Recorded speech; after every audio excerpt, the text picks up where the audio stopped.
All right, so this is some new stuff I'm doing. I mean, not new for me, but new for what I post online because, you know, usually do video game stuff, but kind of want to start actually doing things that might be interesting, helpful, whatever, for people that are interested in this kind of work, trading, whatever. So, this is the software I use. It's called One Option. You can look it up online. Um, it's what I use for scanning, uh, alerts, intraday, um, indicators, everything. This is what I use.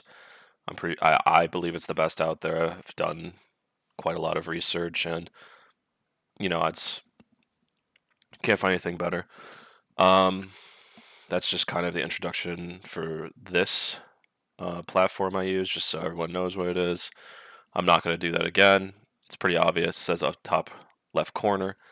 But what I want to do with this series is basically just kind of do an online journal of what I'm doing on a day-to-day basis. Kind of keep myself accountable. I don't know if it'll be on a day-to-day basis, honestly, though. It might be week by week, but this video is just going to focus on one day just for me to test it out. I don't really know how I feel about it, but I'm just going to check it out, see how it feels to post this, keep myself accountable, whatever. So, um, I can go into like my whole methodology in a different video, but basically I'm just going to explain two things and then I'm going to get into my journal for the day, and then maybe another video I make, I'll explain it, my whole method in depth. So, this indicator here is called 1OP. It's created by Pete. He's the owner of One Option. It's not something you'll find anywhere else. It's proprietary. It predicts the movement of SPY, as you can see right here. This crossed up, boom, up. This one crossed down, did not produce, which means the next cross up will produce, hence this cross up, boom, big production. This cross down didn't really produce, that means the next one up will. There you go again. Down a little bit produced, tiny produced, but that doesn't really count, so next one up will. Another set new high today, that's good. End the day, whatever. Okay, nice. So this next indicator I use is called 10MO. This basically gives you an idea of the momentum of the stock or whatever you have overlaid on the chart. I can do like NVIDIA and it'll be a little bit different, but I use it on SPY because I find that when you are in line with both, this one's a leading indicator, this one's a lagging indicator. If you align your trades with this, it's pretty good. So, and two of my rules in my system are, and these are set in stone rules. Every time I break them, I lose money. I have to enter my trades in line with these crosses. So, for example, here there's really no opportunity to get short. I mean, a little bit, but that wouldn't be smart. You want to make sure that you're getting some kind of confirmation of a trend. So here we've got a cross on both these. This one at 950, this one at 10, of it going up. So anywhere from 955 or 10 to 1035 is a good time to get long. Yeah, so basically here's what I did on Thursday the 13th. So one of my first trades was VLO. Let's look at the 5-minute. So let me look at something here. Let me look when I went long that. I originally went long at 1047, which if you look at this, that's a little bit against this one here, but it was in line with this one here. I broke a lot of my rules on the 13th, so we're going to kind of go over how that was bad. So if I entered VLO earlier between 9 uh, 10 o'clock and 10:35, that would have been fine. If you look at that, it's compressing here, and then it would have taken off, and I would have gotten out somewhere over here. Um, and I did end up making money on that stock, so overall it was a good trade.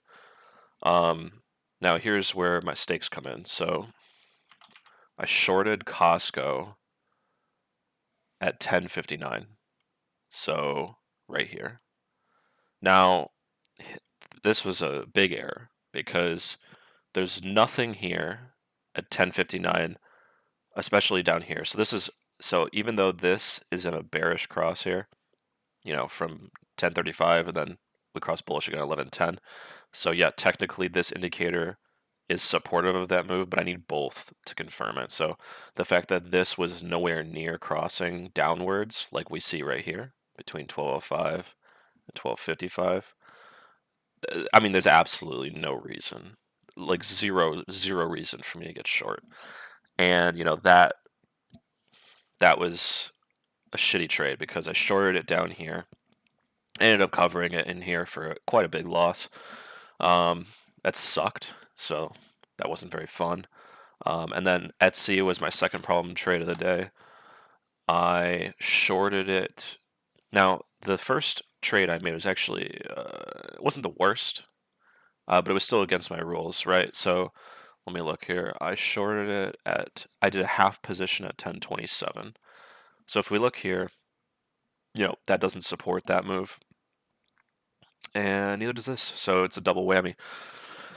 Now, if I would have just done half a position and then, I ended up closing it somewhere over here and said, you know what, that was bad, but at least I had to have a position, then it'd be like, okay, bad, but not the worst.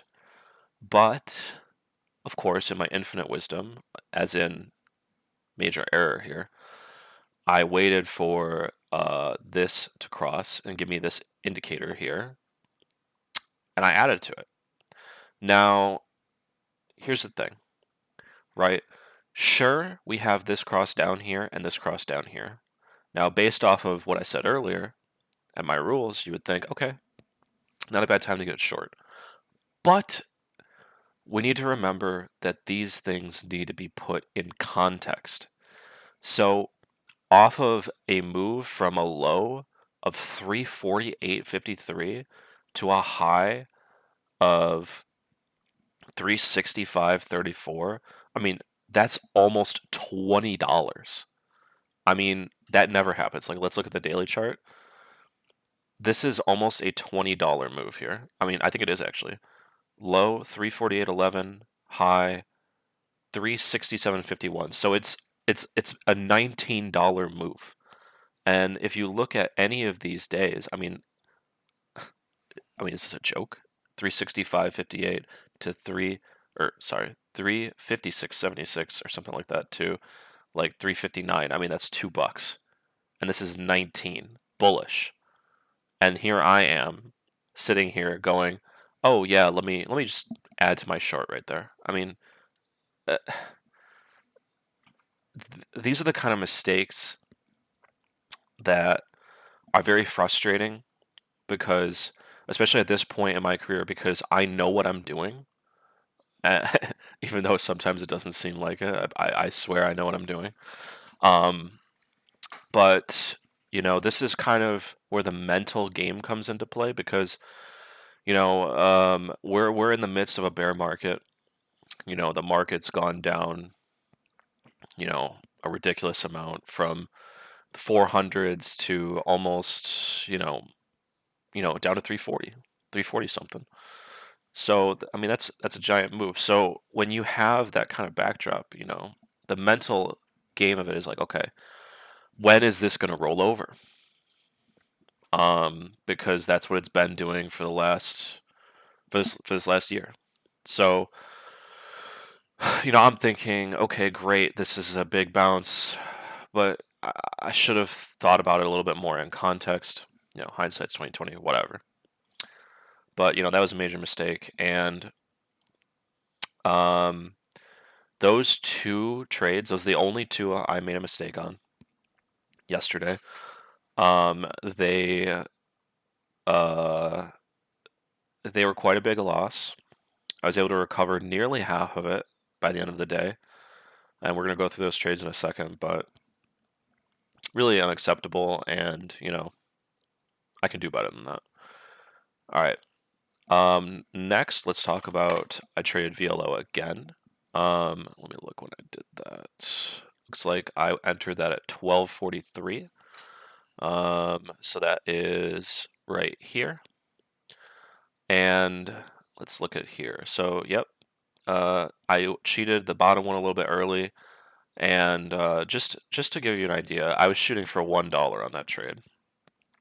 That's pretty modest, and I think a good entry point. If I would have waited till 1 o'clock, so let's look, 1 o'clock, close of that bar was 121.18, and the high here is 122.2. So if I just would have waited till 1 o'clock, I still would have gotten that dollar. So that's just kind of proving my rules that I don't need to cheat. I can still follow my rules to a T. Um, and everything's going to be fine. I don't need to sit here on the edge of my seat freaking out about how I need to, uh, conduct myself, basically. Like, it's it's not something I really need to worry about. Yet I continue to worry about it, and that's part of what makes trading very hard. The mental aspect of this is, it's made it probably the hardest thing I've ever done. Cold calling people is easier than this, and that makes you want to. It's awful. I'll just say that. But yeah, I made money on that trade, full target. That's good. DAR. That's another one I traded yesterday. So I went in that at 12:51. Again, cheating my system a little bit. Whatever. We already talked about that.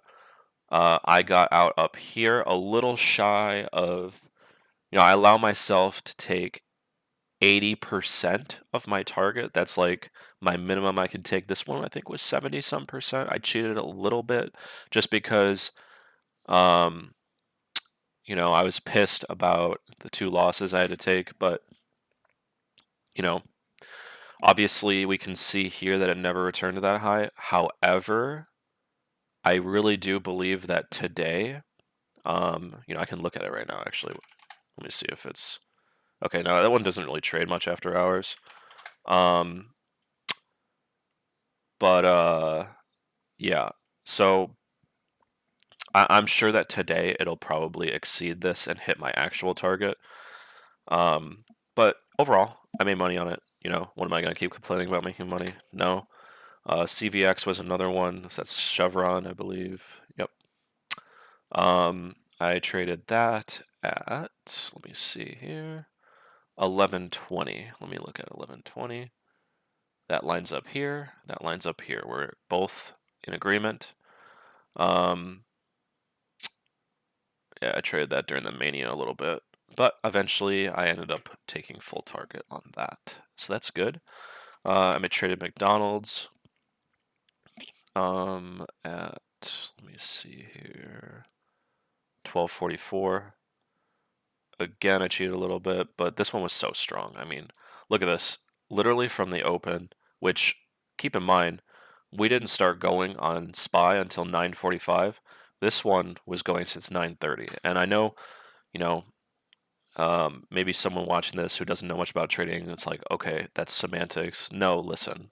If the whole market is gapping down, first of all, from 356.55 to 349.23, and McDonald's first bar closes just shy of the close yesterday, that is extremely significant.